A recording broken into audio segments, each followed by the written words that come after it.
এই বিশাল যন্ত্রটি হচ্ছে দুনিয়ার সবচেয়ে বড় ইঞ্জিন। চারতলা ভবনের সমান এই ইঞ্জিন কোথায় ব্যবহার করা হয়, কি পরিমাণ শক্তি উৎপন্ন হয় এতে? বিশ্বের সবচেয়ে বড় ও শক্তিশালী এই ইঞ্জিনের নাম ওয়ার্ডসিলা সালজার RTA 96C।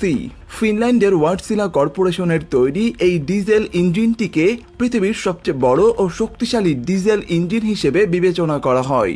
2006 সালে তৈরি এই ডিজেল ইঞ্জিনের পাওয়ার আউটপুট ক্যাপাবিলিটি অবিশ্বাস্যভাবে 1,07,389 হর্স পাওয়ার। এটি প্রায় 80.08 মেগাওয়াট শক্তি উৎপন্ন করতে পারে। আর এই জাতীয় বিশাল আকারের ইঞ্জিন মূলত বড় বড় হেভি কন্টেইনার ক্যারিয়ার শিপে ব্যবহার করা হয়।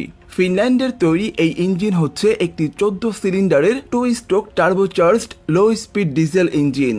আর 14 সিলিন্ডারের এই সুপার জায়ান্টের উচ্চতা 13.5 মিটার ও দৈর্ঘ্য 26.59 মিটার এবং